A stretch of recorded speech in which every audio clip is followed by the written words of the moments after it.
은퇴 후 충격적인 현실. 한국 부부 10상 중 8상이 이렇게 무너졌다. 이 말이 너무 과장된 것 같지만 사실 우리 주변을 조금만 둘러봐도 그 현실이 멀지 않다는 걸 느끼게 돼요. 젊은 시절에는 나중에 잘 준비하면 되겠지 하는 막연한 생각으로 지내다가 정작 은퇴 시점이 다가오면 그제서야 이제 어떡하지? 하고 당황하게 되는 경우가 너무 많아요. 특히 한국 사회 특성상 직장 생활이 인생의 전부처럼 여겨지던 세대가 많아서 은퇴 이후의 시간을 어떻게 보내야 할지 막막해하는 부부들을 흔히 볼 수 있죠. 이번 글에서는 은퇴 후 현실에 대해 좀 더 솔직하게 이야기해보고 실제로 흔히 볼 수 있는 3가지 사례를 들어서 우리에게 필요한 대비책과 마음가짐에 대해 나눠보려 해요. 사실 은퇴가 가져다주는 변화는 생각보다 훨씬 큽니다. 돈 문제가 전부라고 생각하기 쉽지만 막상 닥쳐보면 경제적인 부분 외에도 부부 사이의 의사소통부터 일상의 리듬, 건강 문제까지 한 번에 충격이 들어오거든요. 어떤 부부들은 이런 변화를 긍정적 도약으로 만들기도 하지만 안타깝게도 준비 없이 맞닥뜨리면 서로를 원망하거나 관계가 틀어지기도 하고 심지어 각자의 미래가 어떻게 흘러갈지 불투명해져서 불안이 커지기도 해요. 저도 주변에서 실제로 은퇴 후 갈등을 겪는 부부를 여럿 봤는데요. 나중에 은퇴하면 우리 부부가 하고 싶은 걸 마음껏 누리자며 막연히 꿈꾸던 로망이 현실에서는 서로에게 짐이 되거나 갈등의 씨앗이 돼버리는 경우가 많더라고요. 몇몇 분들 얘기를 들어보면 부부가 함께 있는 시간이 늘어나는 것 자체가 오히려 스트레스가 된다고 해요. 서로 좋아서 결혼했고 매일 함께 있고 싶었던 거 아니었느냐라고 묻고 싶겠지만 문제는 준비되지 않은 밀착이 주는 답답함이에요. 그동안 직장 다닐 때는 하루 중 대부분 시간을 떨어져 있으니 별다른 충돌이 없었어도 은퇴 후에는 아침부터 저녁까지 부딪히며 사소한 언쟁이 잦아지는 거죠. 그럼 여기서 실제로 많아지고 있는 사례 3가지를 한번 이야기해 볼게요. 혹시 읽으시는 분들 중에도 이거 우리 얘긴데? 하고 뜨끔하실 수도 있을 것 같아요. 첫 번째 사례 취미 충돌 부부. 김씨 60세 부부는 은퇴하기 전부터 각자 로망이 있었대요. 김씨는 낚시를 무척 좋아해서 은퇴하면 바다 근처로 이사가서 하루 종일 낚시하고 싶다고 생각했고 반면 부인께서는 그동안 바빠서 못 다녀본 여행, 못 즐겼던 취미를 마음껏 하겠다고 기대했죠. 막상 은퇴하고 보니 김씨는 정말로 낮이든 밤이든 낚시에만 전념하려 해서 집에 붙어 있지 않았어요. 부인께서는 남편이랑 함께 가볍게 산책도 하고 영화도 보고 여행도 가고 싶었는데 정작 남편은 난 낚시할래 이 말뿐이니 불만이 엄청 쌓였어요. 결국 둘 사이에는 대화가 사라지고 결국 당신은 나랑 보내는 시간엔 관심 없고 자기 취미만 챙긴다라는 원망과 짜증만 남게 됐죠. 어떤 분들은 그게 뭐 문제냐, 각자 하고 싶은 거 하면 좋지 않느냐라고 할 수도 있어요. 맞아요. 분명히 각자 원했던 은퇴 생활을 누리는 건 중요해요. 그런데 부부라는 관계는 함께 논의하고 협의하는 과정이 필요하잖아요. 한쪽만의 취미에 모든 시간을 쏟아붓다 보면 상대방은 빈틈만 남은 일상을 맞닥뜨리게 되고 외로움을 크게 느낄 수 있어요. 거기에 경제적인 부분까지 엮이면 당신이 저 낚시 장비 산다는 둥 돈도 자꾸 쓰지 않느냐 하는 식으로 싸움이 번지기도 하죠. 두 번째 사례 경제적 불균형 부부. 박씨 65세는 직장 생활 35년을 묵묵히 이어왔고 부인께서는 가정에 전념하면서 아이들을 돌보셨어요. 박씨의 급여로 생활이 어렵지는 않았지만 노후 대비라는 걸 별도로 해본 적은 없었어요. 집 한 채 있으면 되지 않겠나 정도로 생각했고 퇴직금도 잘 모으다 보면 나름 괜찮을 줄 알았죠. 그런데 막상 퇴직금을 받아보니 생각보다 금액이 적고 은퇴 후 매달 꾸준히 나가는 생활비를 감당하기가 막막했습니다. 연금도 있긴 하지만 두 사람이 먹고 살기엔 빠듯하다고 느껴지니 갑자기 걱정이 엄청나게 늘어난 거예요. 이때부터 부부는 서로에게 경제적 책임을 밀어요. 박 씨는 당신도 이제 뭔가 일을 해야 하지 않겠냐고 하고 부인은 나이도 있고 경력도 없는데 내가 뭘 할 수 있느냐. 당신이 대비를 했어야지라는 식으로 말다툼이 커집니다. 결국 이 부부는 급하게 주택연금을 알아보거나 작은 가게라도 차리자며 대출을 알아보지만 이미 늦었다 싶을 만큼 불안감이 커져버렸어요. 많은 분들이 은퇴 후 깨닫는 것 중 하나가 직장 다닐 때 조금만 더 모으거나 투자할 걸 하는 후회인데, 이 후회가 뒤늦게 찾아와도 해결이 쉽지 않죠. 게다가 부부가 함께 해결책을 찾아야 하는데 서로 원망만 하다 보면 감정의 골만 깊어집니다. 세 번째 사례의 돌봄 부담 부부. 정씨 63세 부부는 본인들이 은퇴하면 드디어 자유로운 부부 생활을 시작하리라 기대했어요. 아이들도 다 크고 어느 정도 독립까지 시켰으니 이제 자기네 인생을 살 차례라고 생각했죠. 그런데 뜻밖에도 부모님들 건강이 악화되면서 정씨 부부가 양쪽 어르신을 돌보는 책임을 떠안게 된 거예요. 사실 이게 한국에서 흔히 발생하는 문제예요. 우리보다 더 오래 사시는 어르신 세대가 많아진 데다가 요양시설을 이용하기에는 경제적 부담이나 정서적 고민이 크고 주위 친척들도 각자 사정이 있으니 결국 돌봄의 부담이 은퇴한 자녀에게 집중되는 거죠. 이때 부부가 충분히 상의하고 협력하며 역할 분담을 잘하면 좋겠지만 현실은 갈등이 많아요. 한쪽 부모는 남편 쪽, 한쪽 부모는 부인 쪽이니 왜 우리 부모만 내가 싫은 티를 내느냐, 내가 더 많이 희생한다 등등 예민해질 구석이 한두 군데가 아니거든요. 게다가 부부 둘 다 은퇴했다고 하더라도 몸이 완전히 젊은 건 아니니까 어르신 돌보기가 몸도 마음도 버겁죠. 결국 돌봄에 시달리다 보면 애초에 바라던 은퇴 후 로망은 저만치 달아나고 이건 은퇴가 아니라 새로운 노동 시작 아니냐라는 자조 섞인 말이 나오기 쉬워요. 이 세 가지 사례만 봐도 느껴지죠? 은퇴라는 게 단순히 회사 안 가니 편하다가 아니라 인생의 한 단계가 막을 내리고 또 다른 생의 주기가 시작되는 엄청난 전환점이라는 걸요. 그 전환을 잘 치러내려면 준비가 필요한데 준비라고 해서 대단한 게 아니에요. 크게 보면 세 가지 측면에서 생각해 볼 수 있습니다. 경제적 준비 퇴직금이나 연금, 그리고 예적금 투자 등을 미리 점검해 놓고 예상 생활비와의 차이를 계산해 보는 작업이 필요해요.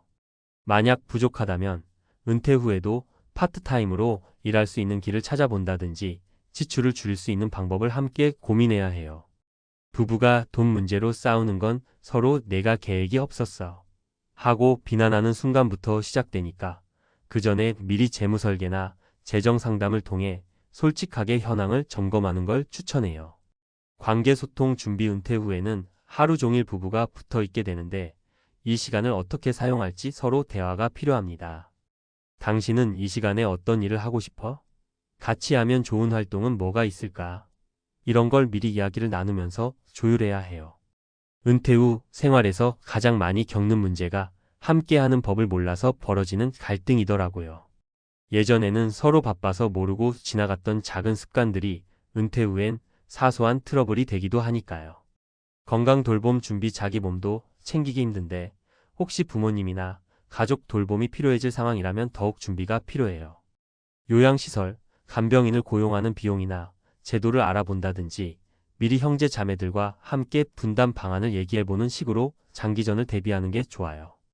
돌봄 문제가 닥치면 체력, 정신력 모두 빨리 소진되니까 부부 둘이서 감당하려고만 하면 한계가 와요. 주변 자원과 제도를 적극적으로 이용하자는 인식이 필요합니다. 이런 이야기들을 하다 보면 어떤 분들은 결국 은퇴 전부터 모든 걸 철저히 준비해야 한다는 말 아니냐, 우리처럼 이미 은퇴를 했거나 코앞인 부부들은 늦은 거 아니냐고 좌절하실 수도 있어요. 하지만 지금이라도 솔직히 대화를 시작해보는 게 정말 중요해요. 첫 걸음은 우리 상황 파악하기입니다. 재정 상황, 가족 관계, 내 몸 상태, 그리고 은퇴 후 계획했던 목표가 있다면 그 목표와 현실의 간극이 어느 정도인지 차근차근 얘기해 보세요. 이미 부부 사이에 불만이 많이 쌓여 있다면 그 원인이 어떤 것인지 파악하고 전문가 재무 상담가, 부부 상담가, 심리 상담사 등 도움을 받는 것도 방법이에요. 핵심은 절대 혼자서 그리고 상대방을 탓하는 방식으로는 해결이 어렵다는 거예요. 우리가 준비 못한 부분이 있다면 서로 책임이 있다고 인정하고 앞으로 어떻게 행동할지를 결정해야 하죠. 비록 계획 없이 은퇴를 맞이했더라도 늦었다고 포기하기보단 차근차근 일상의 질서를 잡는 훈련이 필요합니다. 가령 아침 식사 후에 한두 시간은 각자 취미 공부 시간을 갖고 오후에는 함께 장을 본 뒤 가벼운 산책을 하자 같은 작은 약속부터 시작해 볼 수 있어요. 금전적인 부분도 부족하다라고 탓하기보다 구체적으로 얼마나 부족한지, 매달 얼마가 필요한지, 그 돈을 어떻게 마련할 수 있을지 하나씩 계산해보면 막연한 불안도 조금씩 줄어드는 법이에요. 이렇게 하나씩 맞춰 나가다 보면 은퇴 후 충격적인 현실도 조금씩 극복 가능한 도전으로 바뀔 수 있습니다. 물론 한 번에 해결되진 않아요. 그렇지만 서로 마음을 열고 현 상태를 있는 그대로 인정하면서 작은 개선점부터 찾아가다 보면 무너졌던 부부 관계와 생활도 다시 세워갈 수 있다고 믿습니다. 우리 사회가 이제는 100세 시대를 맞이했다고들 하잖아요. 예전에는 60세면 이미 노년의 문턱으로 간주했지만 이제는 60세도 중년이라 부르는 시대가 오고 있죠. 그러니 은퇴 후에도 몇십 년간 함께 살아갈 수 있다는 점에서 부부가 어떻게 그 시간을 구성하고 사용할지가 정말 중요해졌어요. 십상 중 8상이 이렇게 무너졌다라는 무시무시한 말이 남의 일이 아니게 느껴지신다면 바로 지금부터라도 우리 삶을 재설계해보자는 의지를 가질 필요가 있어요. 은퇴 후 인생 2막을 부부가 함께 멋지게 펼쳐나갈 수 있도록 오늘부터 단 한 걸음이라도 구체적으로 시작해 보셨으면 좋겠습니다. 결국 은퇴는 끝이 아니라 새로운 시작입니다. 우리는 이 현실을 알고 준비하고 조금씩 성장해 갈 수 있어요. 그리고 그 과정에서 부부가 함께 배울 수 있는 게 참 많습니다. 서로에게 서운했던 걸 풀어내고 진짜 나와 너를 만나는 기회가 될 수도 있는 거죠. 아무쪼록 이 글을 읽으시는 분들이 불안과 두려움 대신 현실적인 대비와 긍정적인 마인드로 은퇴 후 삶을 설계해 나가시길 진심으로 바랄게요. 남들 눈을 의식하면서 평생 일만 하다가 죽고 싶지는 않습니다. 중요한 건 남들 보기에 창피하니 뭐라도 해라 는 아니고 일을 더 하던지 놀던지 여부는 본인이 스스로 선택하는 겁니다. 일 안 하고 놀고 먹으면서 산책하고 생각하고 책 보고 영화 보고 음악 듣고 유튜브 보고 지금 3년째인데 엄청 행복합니다. 소비는 소득에 맞춰서 줄이면 됩니다. 퇴직하면 뭐든지 다 할 거야. 여행도 실컷 다니고 취미생활도 즐기고 늦잠도 자고. 퇴직을 앞두고 우리는 누구나 이런 꿈을 꿉니다. 하지만 막상 퇴직 후 맞이하는 현실은 생각과 다를 수 있습니다. 큰 소리 뻥뻥 치던 퇴직자들, 그들은 지금 어떻게 살고 있을까요? 1. 시간이 너무 많아. 무료함과의 싸움. 사례 1. 김 부장님의 무료한 일상. 아침에 눈 뜨면 뭘 해야 할지 모르겠어. 30년 넘게 회사에 다니던 김 부장님은 퇴직 후 이제 놀겠다 큰 소리 쳤습니다. 하지만 막상 퇴직하고 나니 시간이 너무 많아 뭘 해야 할지 몰라 답답해합니다. 아침에 눈 뜨면 습관처럼 회사 갈 준비를 하고 멍하니 TV만 보다가 하루를 마무리합니다. 친구들도 다 일하고 있고 혼자 뭐하고 놀아야 할지 모르겠어. 친구들은 아직 일하고 있어 만날 사람도 없고 딱히 하고 싶은 것도 없습니다. 무료함과 외로움에 시달리며 시간을 보내는 김 부장님, 퇴직 후의 삶은 생각보다 녹록지 않습니다. 2. 돈 걱정 없이 살 줄 알았는데 경제적 어려움. 사례 2. 박 과장님의 뜻밖의 퇴직. 갑자기 회사가 어려워져서 퇴직하게 됐어. 퇴직금도 생각보다 적고 박 과장님은 예상보다 일찍 퇴직하게 되었습니다. 퇴직금은 생각보다 적고 국민연금은 아직 받을 수 없습니다. 자녀들은 아직 학생이고 노후 준비는 턱없이 부족합니다. 아껴 쓰고 있지만 돈 걱정이 끊이질 않아. 퇴직 후에도 경제적인 어려움은 계속됩니다. 생활비, 자녀 교육비, 의료비 등 돈 나갈 곳은 많습니다. 퇴직 전에는 돈 걱정 없이 살 줄 알았던 박 과장님, 퇴직 후의 삶은 예상보다 훨씬 힘듭니다. 3. 건강이 최고야. 건강 문제. 사례 3위 대리님의 건강 적신호. 회사 다닐 땐 몰랐는데 몸이 많이 안 좋아졌어. 이 대리님은 퇴직 후 여행도 다니고 취미생활도 즐기려 했습니다. 하지만 갑작스러운 건강 문제로 모든 계획이 무산되었습니다. 병원비도 만만치 않고 앞으로 어떻게 해야 할지 막막해. 회사 다닐 땐 몰랐던 건강 문제들이 하나둘씩 나타나기 시작했습니다. 병원비 부담도 크고 앞으로의 삶이 걱정됩니다. 퇴직 후 건강관리의 중요성을 뼈저리게 느끼는 이 대리님, 퇴직 후의 삶은 생각보다 훨씬 어렵습니다. 4. 퇴직 후에도 행복하게 살려면 퇴직 후에도 행복하게 살 수 있습니다. 위 사례들은 퇴직 후 맞닥뜨릴 수 있는 어려움들을 보여줍니다. 하지만 퇴직 후에도 행복하게 살 수 있습니다. 1. 새로운 목표 설정. 퇴직 후에도 새로운 목표를 설정하고 도전하는 것이 중요합니다. 봉사활동, 취미생활, 새로운 공부 등 자신에게 맞는 목표를 찾아 도전해 보세요. 2. 경제적 준비. 퇴직 후에도 경제적인 어려움을 겪지 않도록 미리 준비해야 합니다. 연금, 저축, 투자 등 다양한 방법을 통해 노후 자금을 마련하세요. 3. 건강관리. 건강은 행복의 가장 중요한 요소입니다. 규칙적인 운동과 건강한 식습관을 통해 건강을 관리하세요. 4. 사회적 관계 유지. 퇴직 후에도 사회적 관계를 유지하는 것이 중요합니다. 가족, 친구, 동료들과 꾸준히 연락하고 만나세요. 퇴직 후의 삶, 새로운 시작입니다. 퇴직은 끝이 아니라 새로운 시작입니다. 막연한 두려움보다는 긍정적인 마음으로 퇴직 후의 삶을 준비하세요. 새로운 목표를 설정하고 경제적 준비와 건강 관리에 힘쓰며 사회적 관계를 유지한다면 퇴직 후에도 행복한 삶을 살 수 있습니다. 여러분의 행복한 퇴직 후 삶을 응원합니다. 퇴직 후 무료함, 김 부장님만의 이야기일까요? 아침에 눈 뜨면 뭘 해야 할지 모르겠어. 김 부장님의 한숨 섞인 목소리가 귓가에 맴돕니다. 30년 넘게 회사라는 울타리 안에서 쳇바퀴 돌듯 살아온 김 부장님. 퇴직 후 맞이한 자유는 달콤한 휴식이 아니라 막막한 공허함으로 다가왔습니다. 익숙했던 일상의 틀이 사라지자 김 부장님은 마치 망망대해에 홀로 떠있는 돛담배처럼 방향을 잃고 표류합니다. 아침에 눈을 떠도 더 이상 출근할 곳이 없고 습관처럼 회사 갈 준비를 하다가 허탈한 웃음만 짓습니다. 친구들도 다 일하고 있고 혼자 뭐하고 놀아야 할지 모르겠어. 친구들은 아직 현역입니다.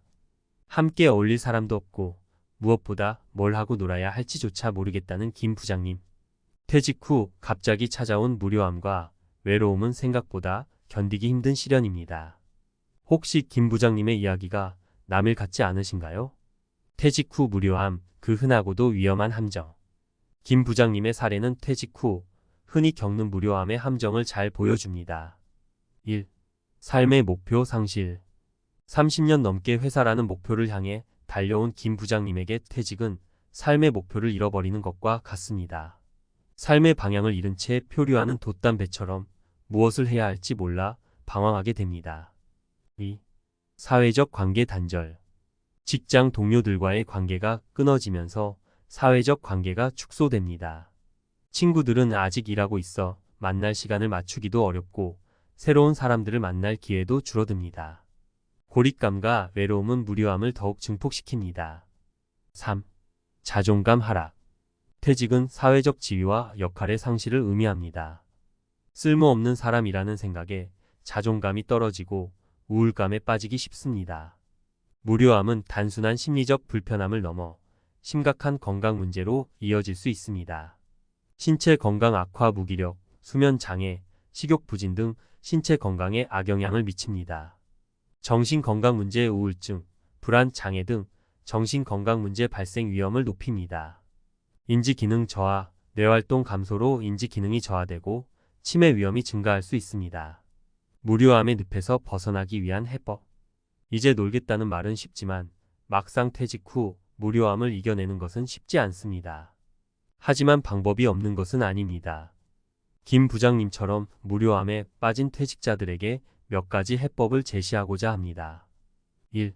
새로운 목표 설정. 퇴직 후에도 삶의 목표를 갖는 것이 중요합니다. 꼭 거창한 목표가 아니어도 괜찮습니다. 매일 아침 산책하기, 책 한 권 읽기, 새로운 취미 배우기 등 작은 목표부터 시작해보세요. 목표를 달성하는 과정에서 성취감을 느끼고 삶의 활력을 되찾을 수 있습니다. 2. 사회적 관계 확장. 퇴직 후에는 새로운 사람들을 만나고 사회적 관계를 확장하는 노력이 필요합니다. 동호회, 봉사활동, 평생교육 프로그램 등 다양한 활동에 참여해보세요. 공통의 관심사를 가진 사람들과 교류하며 새로운 즐거움을 찾고 소속감을 느낄 수 있습니다. 3. 자기 개발. 퇴직 후에는 그동안 미뤄왔던 자기 개발에 투자할 수 있는 좋은 기회입니다. 외국어 공부, 악기 연주, 그림 그리기 등 평소 배우고 싶었던 것을 시작해 보세요. 새로운 지식과 기술을 습득하며 성취감을 느끼고 자존감을 높일 수 있습니다. 4. 건강 관리. 건강은 행복의 가장 중요한 요소입니다. 규칙적인 운동과 건강한 식습관을 통해 건강을 관리하세요. 건강한 신체는 활기찬 삶을 위한 필수 조건입니다. 5. 전문가의 도움. 혼자 힘으로 무료함을 극복하기 어렵다면 전문가의 도움을 받는 것도 좋은 방법입니다. 심리 상담, 퇴직자 프로그램, 취미 상담 등 다양한 프로그램을 활용해 보세요. 전문가의 도움을 통해 무료함의 원인을 파악하고 효과적인 해결책을 찾을 수 있습니다. 마무리. 퇴직 후 무료함, 새로운 시작을 위한 기회. 퇴직 후 무료함은 누구나 겪을 수 있는 자연스러운 현상입니다. 하지만 무료함에 갇혀 시간을 낭비해서는 안 됩니다. 퇴직은 새로운 시작을 위한 기회입니다. 새로운 목표를 설정하고 사회적 관계를 확장하며 자기 개발에 힘쓰고 건강을 관리하면서 퇴직 후에도 활기차고 의미 있는 삶을 살 수 있습니다. 김 부장님, 그리고 무료함에 지친 모든 퇴직자 여러분. 지금 당장 새로운 시작을 위한 첫걸음을 내디드세요. 여러분의 행복한 인생 2막을 응원합니다. 명퇴, 희망퇴직, 갑작스런 퇴직, 막막한 인생 2막 박 과장님의 눈물겨운 현실. 박 과장님, 오늘 짐 정리하시고 퇴근하세요. 청천벽력 같은 통보.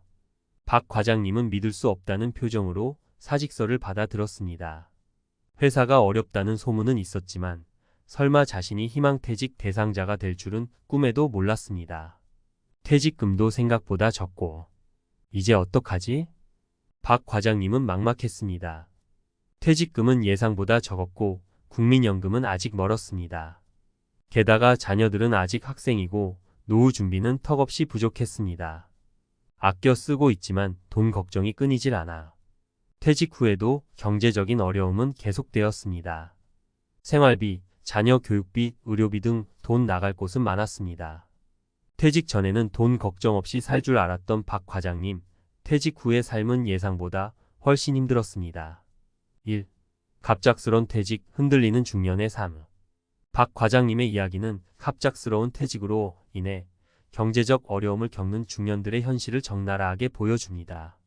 예상치 못한 퇴직. 갑작스러운 퇴직은 퇴직자에게 큰 충격과 혼란을 안겨줍니다.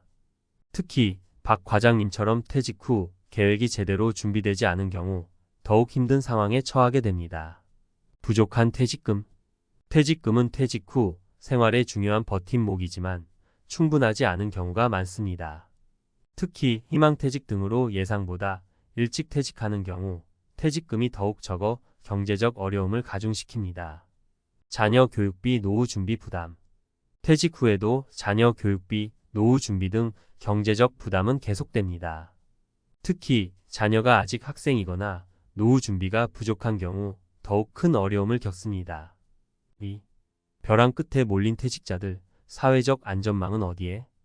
박 과장님처럼 갑작스러운 퇴직으로 경제적 어려움을 겪는 중년들은 사회적 안전망의 부재 속에서 벼랑 끝에 몰리고 있습니다. 재취업의 어려움. 나이가 많고 경력이 단절된 중년들은 재취업 시장에서 불리한 위치에 있습니다. 새로운 기술이나 트렌드에 적응하기 어려워 재취업의 어려움을 겪습니다. 부족한 사회적 지원. 퇴직자를 위한 사회적 지원 프로그램은 부족하고 접근성도 낮습니다. 실질적인 도움을 받기 어려워 퇴직자들은 막막함을 느낍니다. 가족 부양 부담. 퇴직 후에도 가족 부양 부담은 계속됩니다. 특히 배우자의 소득이 없거나 자녀가 많을 경우 경제적 어려움은 더욱 커집니다. 3. 기자의 시각, 냉정한 현실 속 따뜻한 희망. 기자는 수많은 사람들을 만나고 다양한 사건을 취재하면서 갑작스러운 퇴직으로 인해 어려움을 겪는 중년들의 현실을 목격했습니다. 냉정한 현실 직시. 퇴직 후 삶은 냉정합니다. 막연한 희망보다는 현실을 직시하고 냉철하게 대비해야 합니다. 따뜻한 희망 제시. 하지만 희망은 있습니다. 좌절하지 않고 적극적으로 새로운 길을 모색한다면 인생 2막을 성공적으로 열 수 있습니다. 사회적 안전망 강화 촉구. 퇴직자들을 위한 사회적 안전망 강화는 시급한 과제입니다. 정부와 기업은 퇴직자들이 안정적인 노후를 준비하고 새로운 삶을 시작할 수 있도록 지원해야 합니다. 마무리 희망을 잃지 말고 새로운 시작을 향해. 박 과장님의 이야기는 갑작스러운 퇴직으로 인해 경제적 어려움을 겪는 수많은 중년들의 현실을 대변합니다. 하지만 희망을 잃지 않고 적극적으로 새로운 길을 모색한다면 인생 2막을 성공적으로 열 수 있습니다. 재취업. 자신의 경험과 기술을 살려 재취업에 도전하거나 새로운 분야에 도전해 볼 수 있습니다. 창업. 자신만의 아이디어와 열정으로 창업에 도전하여 새로운 삶을 시작할 수 있습니다. 귀농. 도시 생활을 벗어나 자연 속에서 새로운 삶을 시작할 수 있습니다. 봉사활동. 자신의 재능과 경험을 살려 봉사활동에 참여하며 보람을 느낄 수 있습니다. 퇴직 후 찾아온 건강 적신호. 빛바랜 황금빛 노후의 그림자. 이제 좀 쉬면서 건강도 챙기고 여행도 다니고. 퇴직을 앞둔 이 대리님의 얼굴에는 기대감이 가득했습니다. 30년 가까이 쉼없이 달려온 직장생활. 이제는 좀 쉬면서 그동안 미뤄왔던 꿈들을 하나씩 이뤄나갈 생각이었습니다. 하지만 퇴직 후 찾아온 건 뜻밖의 건강 적신호였습니다. 회사 다닐 땐 몰랐는데 몸이 많이 안 좋아졌어. 이 대리님은 퇴직 후 여행도 다니고 취미생활도 즐기려 했습니다. 하지만 갑작스러운 건강 문제로 모든 계획이 무산되었습니다. 병원비도 만만치 않고 앞으로 어떻게 해야 할지 막막해. 회사 다닐 땐 몰랐던 건강 문제들이 하나둘씩 나타나기 시작했습니다. 병원비 부담도 크고 앞으로의 삶이 걱정됩니다. 퇴직 후 건강관리의 중요성을 뼈저리게 느끼는 이 대리님. 퇴직 후의 삶은 생각보다 훨씬 어렵습니다. 1. 퇴직 후 건강 악화. 숨겨진 진실. 이 대리님의 이야기는 퇴직 후 건강 악화로 고통받는 많은 중장년층의 현실을 보여줍니다. 만성질환의 악화. 직장 생활 중에는 바쁜 일상과 스트레스로 인해 건강관리에 소홀하기 쉽습니다. 퇴직 후에는 시간적 여유가 생기지만 오히려 건강 상태가 악화되는 경우가 많습니다. 고혈압, 당뇨병, 고지혈증 등 만성질환이 악화되거나 새로운 질병이 발병할 수 있습니다. 정신건강 문제. 퇴직은 삶에 큰 변화를 가져오며 이는 정신건강에도 영향을 미칩니다. 우울증, 불안장애, 수면장애 등 정신건강 문제가 발생할 수 있습니다. 운동 부족 및 불규칙한 생활. 퇴직 후에는 규칙적인 생활 패턴이 무너지고 운동량이 줄어들기 쉽습니다. 이는 건강 악화의 주요 원인이 됩니다. 2. 퇴직 후 건강관리 왜 중요할까? 퇴직 후 건강관리는 노후의 삶의 질을 결정하는 중요한 요소입니다. 의료비 부담. 건강 악화는 의료비 부담으로 이어집니다. 특히 중증 질환이나 만성 질환의 경우 막대한 의료비가 발생할 수 있습니다. 이는 퇴직자의 경제적 어려움을 가중시키고 노후 생활을 위협할 수 있습니다. 삶의 질 저하. 건강 문제는 삶의 질을 크게 떨어뜨립니다. 하고 싶은 일을 할 수 없고 가족과 친구들과 함께 시간을 보내는 것도 어려워집니다.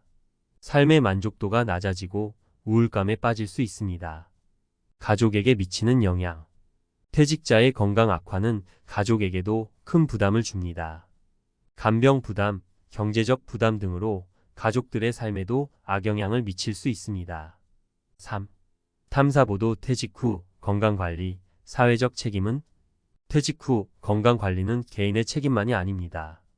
사회 전체가 함께 고민하고 해결해야 할 문제입니다. 정부의 역할. 정부는 퇴직자들을 위한 건강관리 프로그램을 확대하고 접근성을 높여야 합니다. 퇴직자들이 건강한 노후를 보낼 수 있도록 지원해야 합니다. 기업의 역할. 기업은 직원들의 건강관리에 대한 책임의식을 가져야 합니다. 퇴직 전후 건강검진 지원, 건강관리 교육 제공 등을 통해 직원들의 건강을 챙겨야 합니다. 개인의 역할. 퇴직 후에도 꾸준히 건강관리에 힘써야 합니다. 규칙적인 운동, 건강한 식습관, 정기적인 건강검진 등을 통해 건강을 유지해야 합니다. 마무리. 건강한 노후, 행복한 인생 2막을 위해. 이 대리님의 이야기는 퇴직 후 건강관리의 중요성을 다시 한번 일깨워 줍니다. 건강은 행복한 노후를 위한 가장 중요한 자산입니다. 퇴직 후에도 건강관리에 힘쓰세요. 규칙적인 운동과 건강한 식습관을 유지하고 정기적인 건강검진을 받으세요. 건강 문제가 발생하면 즉시 병원을 찾아 치료받으세요. 정부와 기업의 지원을 적극 활용하세요. 퇴직자들을 위한 건강관리 프로그램에 참여하고 건강 정보를 얻으세요. 긍정적인 마음으로 노후를 즐기세요. 건강한 몸과 마음으로 퇴직 후에도 활기차고 의미 있는 삶을 살아가세요. 퇴직 그 후 인생 이막의 희비극 우리 모두의 이야기. 이제 놀겠다 큰 소리치던 퇴직자들의 삶은 생각보다 녹록지 않았습니다. 김 부장님의 무료한 일상, 박 과장님의 갑작스러운 퇴직, 이 대리님의 건강 적신호까지. 그들의 이야기는 퇴직 후 우리가 마주할 수 있는 다양한 어려움을 보여줍니다. 하지만 퇴직은 끝이 아닌 새로운 시작입니다. 무료함에 갇혀 시간을 낭비하는 대신 새로운 목표를 설정하고 도전하며 갑작스러운 퇴직에도 좌절하지 않고 희망을 찾아 나서며 건강관리에 힘쓰며 활기찬 노후를 준비하는 모습은 우리에게 깊은 울림을 줍니다. 그들의 이야기는 마치 한 편의 드라마 같습니다. 웃음과 눈물, 희망과 절망이 교차하는 인생 이막의 희비극. 그 속에서 우리는 삶의 진정한 가치와 행복의 의미를 되돌아보게 됩니다. 이제 우리는 무엇을 해야 할까요? 퇴직 전, 철저한 준비. 퇴직 후 삶을 미리 계획하고 준비해야 합니다. 경제적 준비는 물론 건강관리, 취미생활, 사회적 관계 유지 등 다양한 측면에서 준비가 필요합니다. 긍정적인 마음가짐. 퇴직은 새로운 시작입니다. 긍정적인 마음으로 퇴직 후 삶을 받아들이고 새로운 도전을 즐겨야 합니다. 끊임없는 배움과 성장. 퇴직 후에도 배움과 성장을 멈추지 말아야 합니다. 새로운 지식과 기술을 습득하고 세상과 소통하며 끊임없이 발전해야 합니다. 사회적 참여. 퇴직 후에도 사회에 기여하고 다른 사람들과 함께 어울리며 살아가야 합니다. 봉사활동, 동호회 활동 등 다양한 사회적 활동에 참여하여 삶의 의미와 보람을 찾아야 합니다. 인생은 긴 여정입니다. 퇴직은 그 여정의 한 쉼표일 뿐입니다. 우리 모두는 언젠가 퇴직을 맞이하게 될 것입니다. 하지만 퇴직은 끝이 아닌 새로운 시작입니다. 여러분의 빛나는 인생 이막을 응원합니다. 시골 생활을 선택한 사람으로서 나이와 경험에 따라 시골에서의 삶은 굉장히 다르게 느껴질 수 있습니다. 시골의 물가가 생각보다 비싸고 최소한 200만 원 정도는 생활에 필요하다고 느낄 수 있습니다. 농사는 이미 경험이 있는 사람들에게도 힘들 수 있고 특히 나이가 들고 몸이 아프면 농사를 지속하는 것이 어려울 수 있습니다. 따라서 시골 생활을 시작하려면 소비를 줄일 수 있는 환경으로 삶의 터전을 옮기고 스스로 자급자족할 수 있는 텃밭을 가꾸는 것이 중요합니다.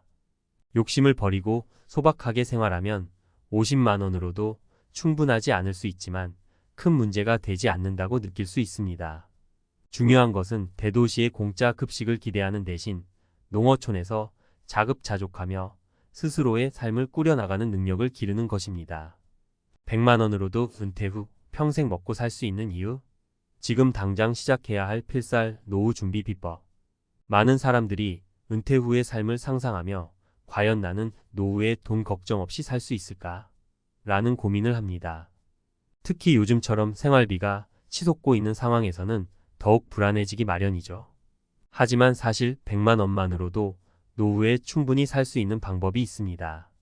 이 글에서는 어떻게 적은 돈으로도 풍족한 은퇴 생활을 보낼 수 있는지 구체적인 사례와 함께 설명해 드리겠습니다.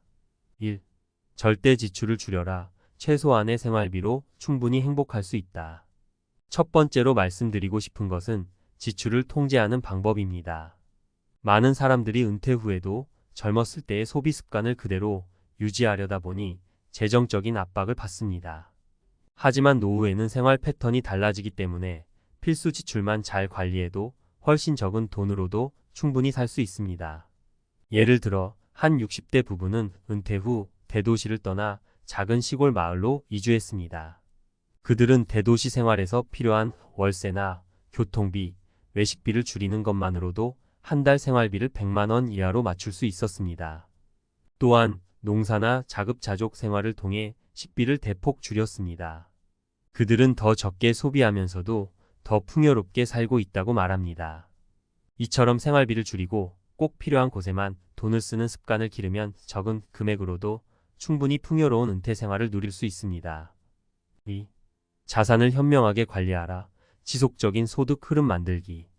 두 번째로 중요한 것은 자산을 현명하게 관리하는 것입니다.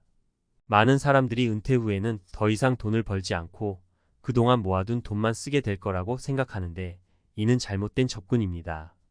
은퇴 후에도 안정적인 소득을 만드는 것이 중요한데 그 방법 중 하나가 자산 배분과 투자입니다. 사례로 드릴 분은 50대 중반에 은퇴한 어씨입니다. 어씨는 자산을 주식, 채권, 부동산, 그리고 적절한 금액의 현금 비축으로 나누어 배분했습니다. 은퇴 후 매달 100만 원 정도의 수익이 생기도록 투자, 포트폴리오를 구성한 덕분에 그는 경제적 부담 없이 은퇴 생활을 즐길 수 있었습니다.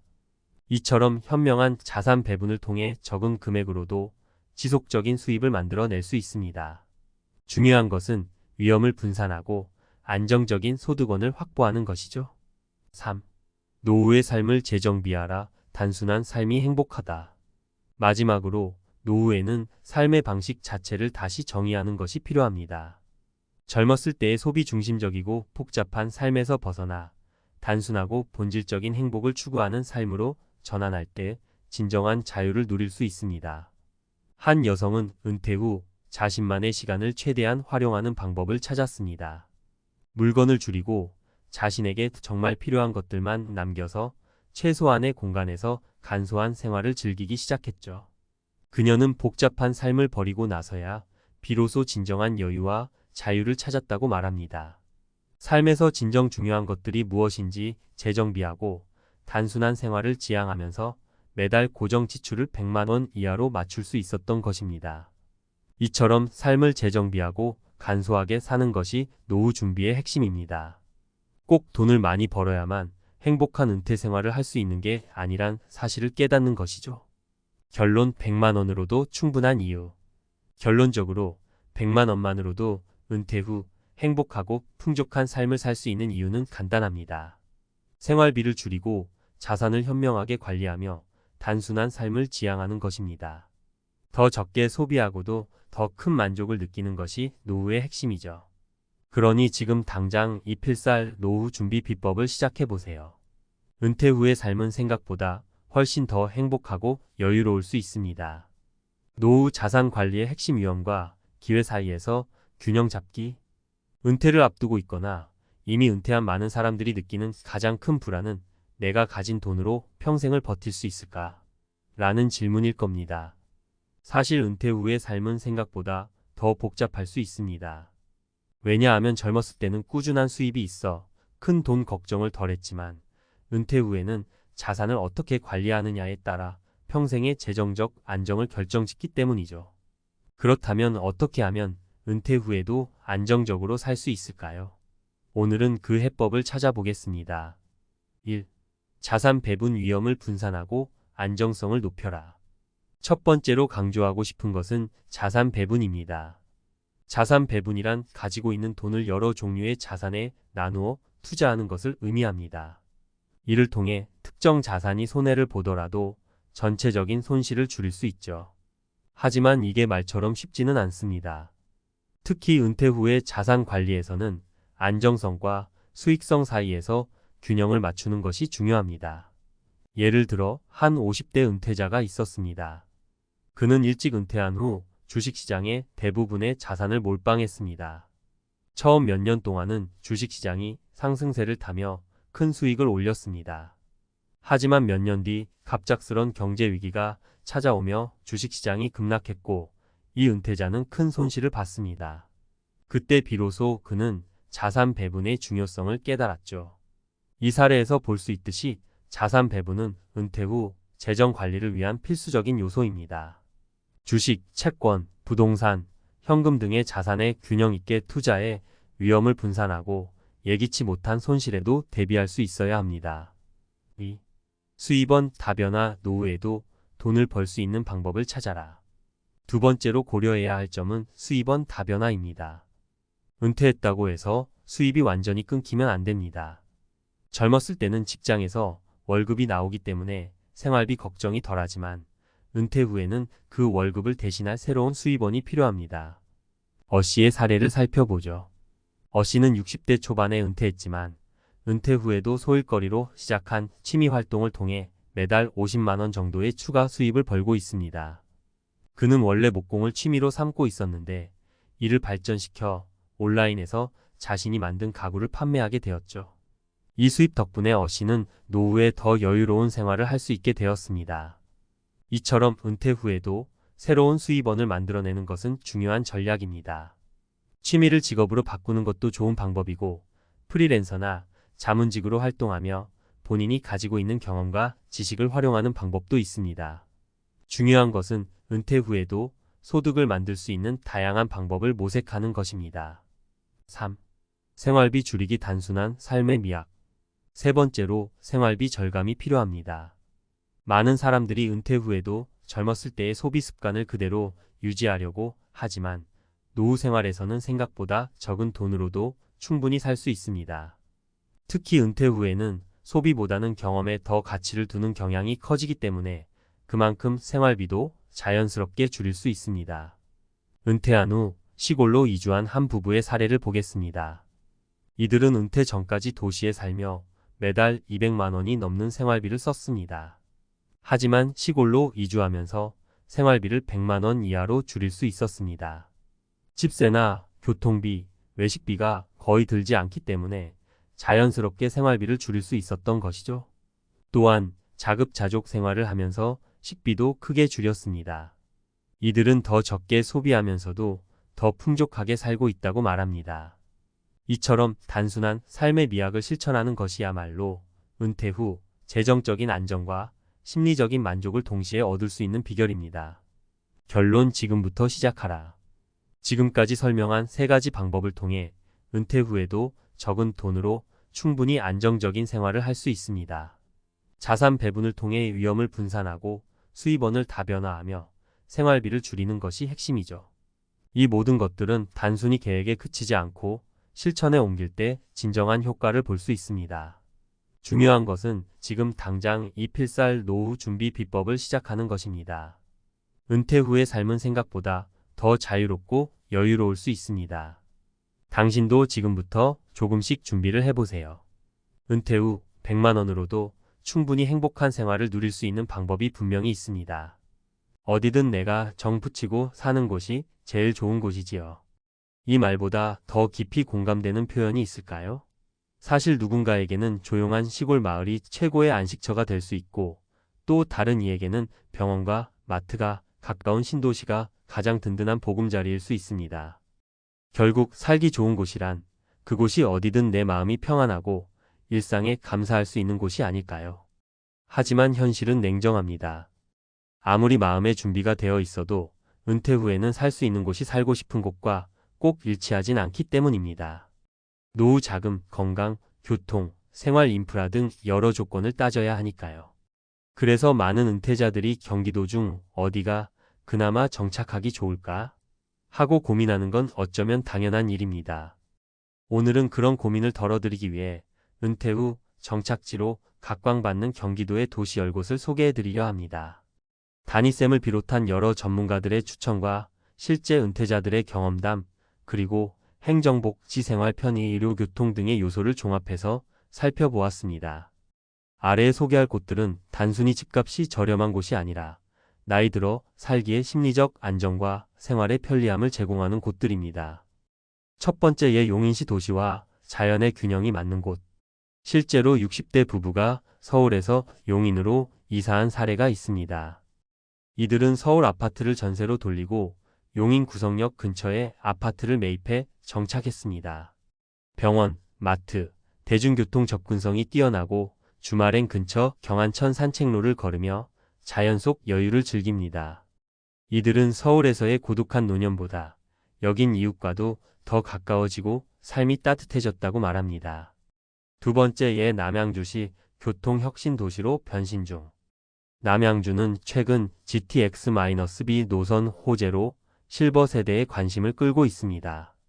특히 다산동과 평내호평 일대는 신도시급으로 정비되면서 병원, 도서관, 복지센터가 가까워 어르신들에게 매우 인기입니다. 실제로 은퇴 후 자녀와 가까이 지내기 위해 이사 온 70대 부부는 집 앞에서 서울 가는 버스를 타면 30분이면 가고 병원도 대형 병원이 10분 거리라 불안감이 없다고 이야기합니다. 세 번째, 가평군 조용한 전원생활을 꿈꾸는 사람들의 선택. 은퇴 후 소일거리로 텃밭 농사 짓는 삶을 원한다면 가평이 제격입니다. 서울과 멀지 않으면서도 물 맑고 공기 좋은 자연환경이 있어 몸과 마음이 회복됩니다. 실제로 IT 업계에서 일하다 퇴직 후 귀촌한 60대 남성은 전엔 밤마다 위염약을 달고 살았는데 여기 와서는 약 끊고 잠도 푹 잔다며 만족감을 드러냈습니다. 그는 마을 도서관에서 자원봉사도 하며 소소한 보람도 누리고 있습니다. 이 외에도 고양시 의료 인프라와 문화생활, 하남시 미사 강변도시의 쾌적함, 파주시 임진강변 자연과 낮은 물가, 안성시 농촌도시의 절묘한 조화, 평택시 미군기지 인근의 경제 활력, 양평 군서울 접근성과 전원생활의 균형, 시흥시 시와호와 웰빙 도시 등은 각기 다른 매력으로 은퇴자들의 선택을 받고 있습니다.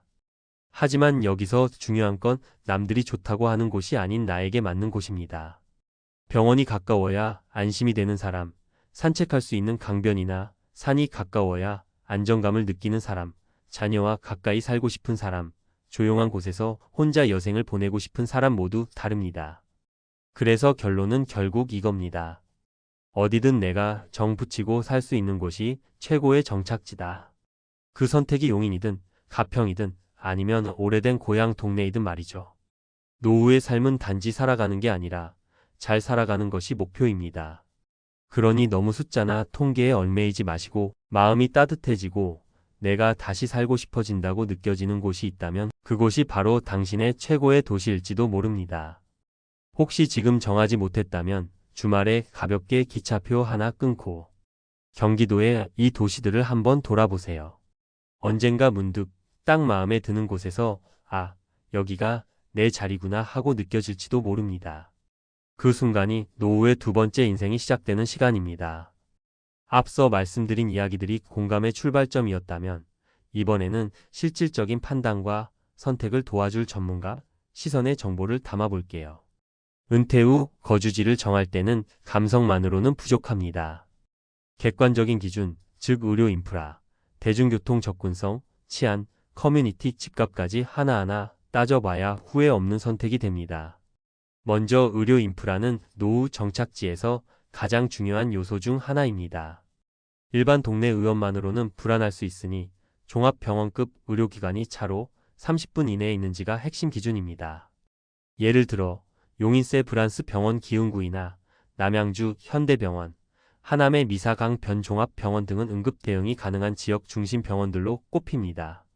특히 용인 기흥은 삼성서울병원과 협력 체계를 갖춘 수준 높은 진료 환경이 있고 고령자 맞춤 건강검진 프로그램도 운영 중이죠.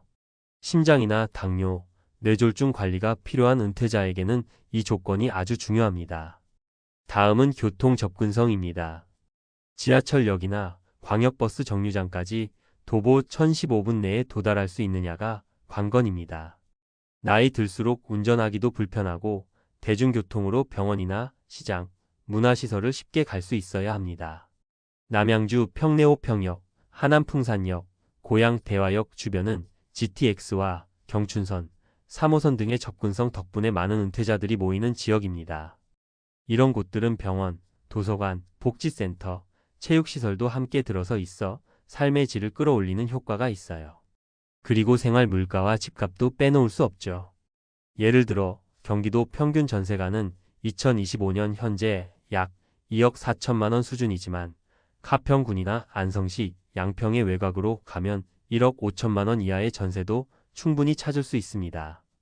물론 서울 접근성은 조금 떨어지지만 건강하고 조용한 삶을 원하시는 분에겐 오히려 장점이 될 수도 있죠.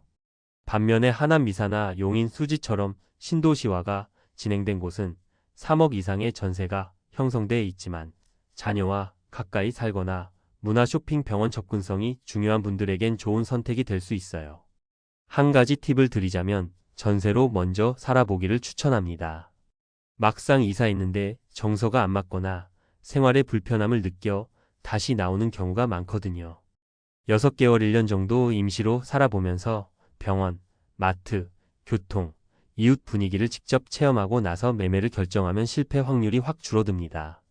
또한 지자체의 복지 혜택도 꼼꼼히 확인하세요. 예를 들어 남양주는 65세 이상 어르신에게 건강버스 서비스를 제공합니다. 일정 시기에 집 앞까지 찾아오는 무료 건강검진 버스인데 병원 가기 힘든 고령자에게 딱입니다. 고양시는 시니어 헬스케어 센터, 안성시는 노인 일자리 지원센터가 특히 잘 운영되고 있어요. 노후는 단지 편히 쉬는 게 아니라 움직이며 사는 것이 중요하니까 이런 서비스는 삶의 질에 큰 영향을 미칩니다. 또 하나 놓치지 말아야 할 건 사회적 연결감입니다. 아무리 시설이 좋아도 고립된 생활은 건강을 해칩니다.